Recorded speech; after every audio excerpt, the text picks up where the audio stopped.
د افغانستان د وچو میوو صادروونکي وایي چې سږکال د وچو میوو صادرات بهرنیو هیوادونو ته زیات شوي. دا په کابل کې د وچو میوو د پروسس او بسته‌بندۍ مارکیټ دی. دلته سلګونه نارینه او ښځینه د بېلابېلو وچو میوو پروسس او بسته‌بندي کوي چې په معیاري توګه او ښه کیفیت سره د وچو میوو بسته‌بندي ترسره کیږي او وروسته هندوستان هیواد او نورو نړیوالو بازارونو ته صادریږي. وچه میوه د افغانستان که زه درته ووایم ډېر زیاتو کشورو کې صادرات کیږي، خو 90% 80% صادرات د موږ هندوستان کشور کې دي. له ډېر زیات وخت نه که زه درته ووایم په سلاو کاله کېږي چې دا صادرات موږ هندوستان کشور ته کوو. په دې صادراتو باندې ترانزیت باندې دولت د پاکستان د موږ همسایه ګاونډی هېواد 2% ټکس یې ټاکلی ده.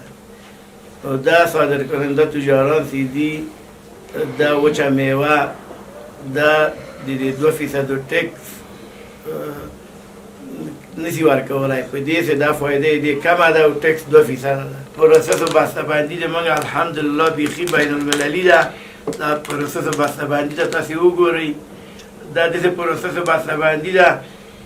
موږ نمایشګاه وه د ابو حنیفه رحمت الله علیه او 5-6 ورځې مخکې نو نمایشګاه ته خارجیان راغلي وو. دا بسته‌بندي و پروسس چې ولي د ونما یو هغه یو کارمند دی څوک هغه راغلی وه د موږ دا پروسس چې وکړه تعجب پاتې وه چې آیا دا پروسس تاسې په افغانستان کې کوئ؟ موږ ویلې بلې و دا د افغانستان پروسس ده. نو ډېره زیاته خوشحاله هم شوه، ډېره زیاته موږ نه مننه او تشکري وکړه چې تاسې څه پروسس لرئ.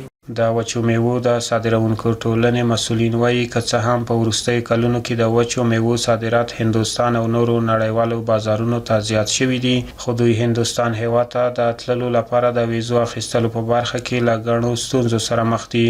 هغوی د سوداګرۍ وزارت څخه غوښتنه کوي چې د هندوستان هیواد سره د دغه ستونزې د حل په اړه خبرې وکړي، ځکه د ویزو د نه ورکولو له امله افغان سوداګر له ګڼو ستونزو سره مخ دي. بسیاری تاجرای ولایت کابل و در همون کل افغانستان زیادتر پیشتر ارزم کردن که 90% تا صادرات افغانستان به کشور هندوستان می باشد که فعلا ویزا نمیده.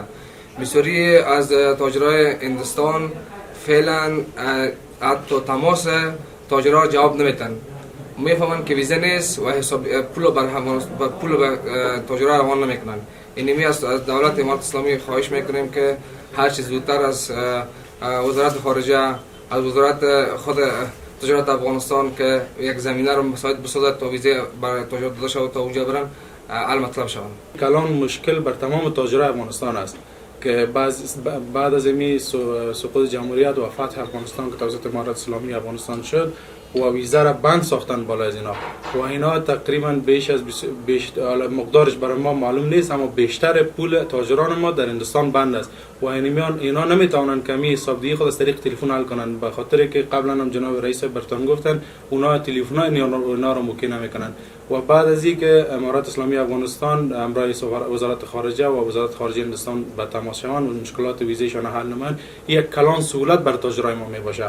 پسته د افغانستان یو ارزښت لرونکې وچه میوه ده چې په نړیوالو بازارونو کې ځانګړی شهرت او د خرڅلاو ښه بازار لري. سوداګر وایي سږکال د پستې حاصلات له رسېدو مخکې راټول شوي چې دانې وړې او ښه خرڅلاو نه لري. هغوی د کرنې وزارت څخه غوښتنه کوي چې راتلونکو کلونو کې د دې ستونزې مخنیوی وکړي او کروندګر دې وهڅوي ترڅو په ټاکلي وخت د پستې حاصلات راټول کړي.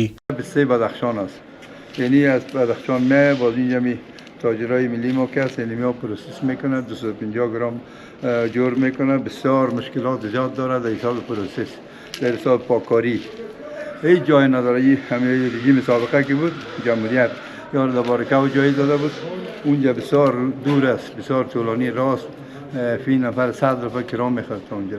یعنی در شرکت همین شرکت هایی که کار میکنه 40 شرکت هست منده کلشان اینمی کاروبارشان بسیار قیمتی چیز است. یعنی این سال پسته بدخشان و سمت شمال خوب است. پسته طرف بادغیس ظالما خام زدن، میلیون‌ها دلار از جیب ما رفت. یک کدام ظالمی که بود از داخل زد 15 روز نمون که پسته برسه. ما از وزارت زراعت خواهش میکنیم که جنگلات ما را، جنگلاتی که دولتی است، امارت اسلامی خواهش میکنیم که تمامش بدر در وقت در موسمش برسه.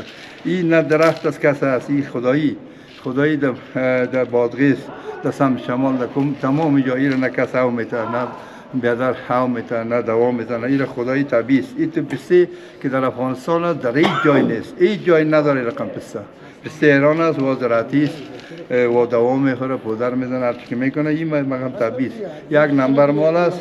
د وچو میوو صادرونکي وایي د تیرو کلونو په پرتله د وچو میوو صادرات زیات شوي دي چې د هیواد په اقتصاد یې هم ښه اغیز کړی دی. هغوی غوښتنه کوي چې د وچو میوو د پروسس او بسته‌بندۍ معیاري خونې دې ورته جوړې شي. پیش از اینکه به پخته شدن برسه پسر چندن، پیش از اینکه پخته شود پسر چندن او بسیار خام چندن که تقریبا 50-60% اینمی تاجرای صادرکننده را ضربه زد و مردم محل و دیاخین و مثال و کسبکارا را دی بسیار ضربه محکم خوردن. در این عرصه وزارت زراعت ما باید توجه کنه در آینده امی پسته و یا مثال بادام باشه، هر چی که باشه از میوه‌جات خشک و تازه باید به پخته شدن که رسید باید تو چنده شود. جای نبود این پروسس از دیگه که یک معیاری جور نشده که مردم در اونجا حضور پیدا کنن و یعنی جای پروسس صحیح باشه، انگارهای کلان باشه، روشنی باشه. یعنی به حساب موتور قانونیش ما تا در بخش پروسس نرسیدیم. جای پروسس نیست، سرگردان از پیسایشان در وقت آدن نمیتونه ویزای آره بده. باید سر صدای مردم بسیار برم. از امارت اسلامی میخوایم که هر چی زودتر ویزای تاجرای ملی ما را بده که یا برو بیاید در هندوستان، در مملکات، در تمام جهان و میوه ما میره. همین یک شرکت است به نام ابابیل ناصری تمام اروپا را مال میده، تمام اروپا را. په وروستیو کلونو کې د نړۍ له بېلابېلو هیوادونو سره د افغانستان سوداګریزې اړیکې پراخې شوې دي. د سوداګرۍ وزارت مسؤلین وایي هڅې یې دا دي چې د افغانستان کرنیز او تولیدي توکو ته نور هم په نړیواله کچه ښه بازار موندنه وکړي او د افغان سوداګرو پانګوالو لپاره مناسبې اسانتیاوې برابرې کړي.